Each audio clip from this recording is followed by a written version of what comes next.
We're taking this a little bit further in terms of, if you're not happy, then you're probably unhappy or just muddling along. And for a lot of people just muddling along, they may well have low levels of depression or anxiety or that sort of thing. So I am delighted that Dr. Julian Nesbitt is in here with me. Good afternoon, Julian. Good afternoon, hi. And it's two things, really. One, because we're going to talk about how people can sort of access early stages of help for depression and anxiety, that sort of thing.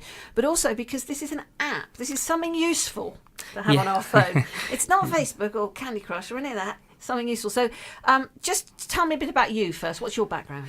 Yeah, so I'm a local doctor here. I'm actually working in the Great Western Hospital. I was an A&E trainee, working in A&E, done some psychiatric placements as well, and now I'm a GP trainee in Swindon. So it's hard work, isn't it, training to be a doctor? Yes. And you have to confront things so young, I always think. You probably didn't feel very young when you went into A&E, but someone who's been in A&E and looked at those young doctors coming towards me.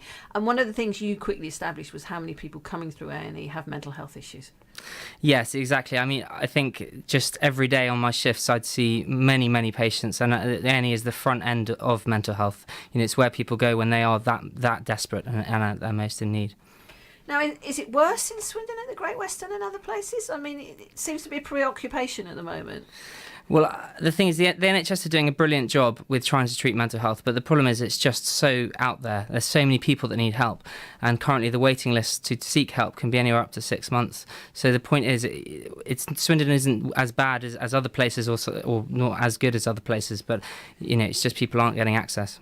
We are where we are then. So you came up with this idea. Now, at this stage, this is a paid-for service, and we need to be clear about that because not everyone will be able to pay for it. It's not expensive, so we'll talk about the costs in a minute. So what prompted you to think a mobile phone app could help? So I've sort of got this passion to try and improve the accessibility to mental health, and that's stemming from that time in A&E, as I said. And I think everyone these days has got a smartphone in their pocket, and there is already technology there.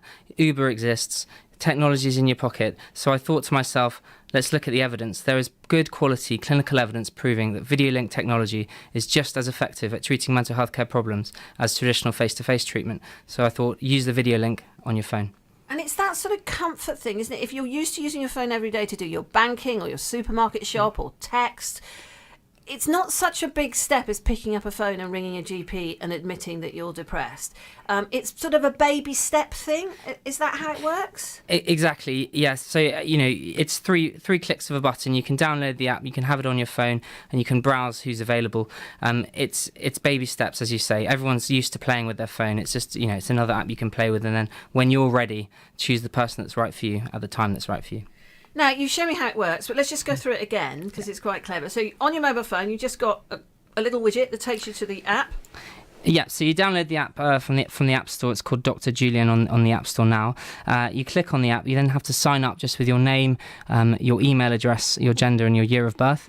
And then you've got a profile on the app. You can then take a free depression or anxiety test, which are standardised questionnaires that GPs use, and these can be used to track your progress.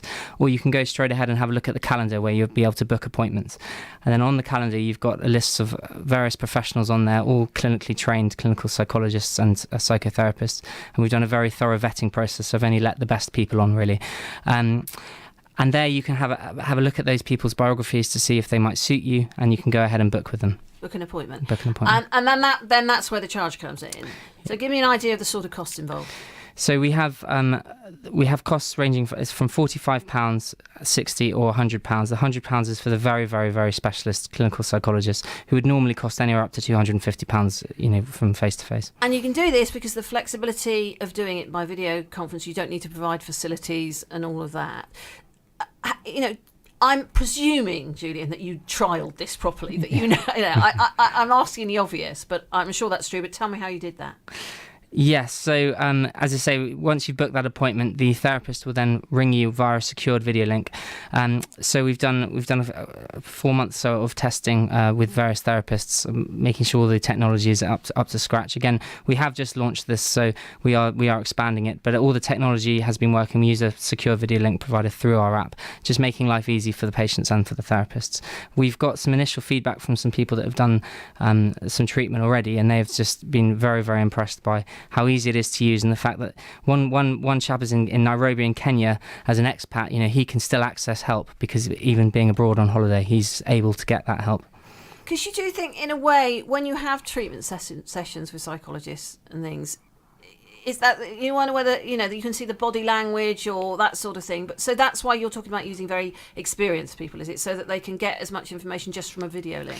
So one of our requirements is everyone has to have an online training, and there are subtle differences in online. Actually, with the video link that we're using, it's an HD video link, and actually you can see the person's face very, very, very well. And those subtleties you're talking about, you can see on the video link.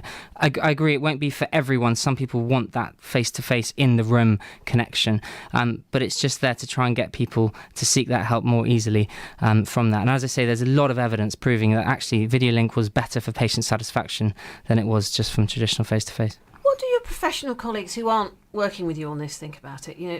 People you work in Great Western who are dealing with mental health issues, are they supportive?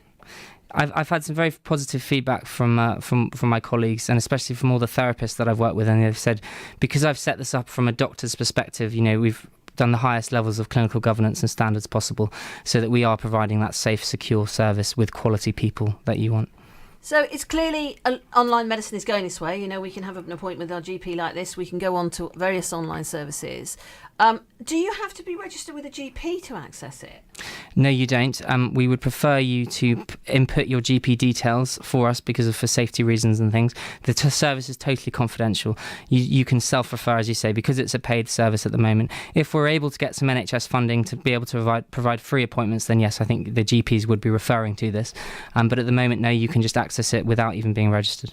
So essentially, go to your app store, the one you use through your mobile phone, and put in Dr. Julian. Yeah. And take it from there. Or you can visit our website on www.dr-julian.com. Well, that's Dr. Julian Nesbitt. Thank you, Julian. And it'd be interesting, won't it, to see how these things take off and how they succeed. But if it's a way of helping people make that first step to get support, then I think it must be worth a try.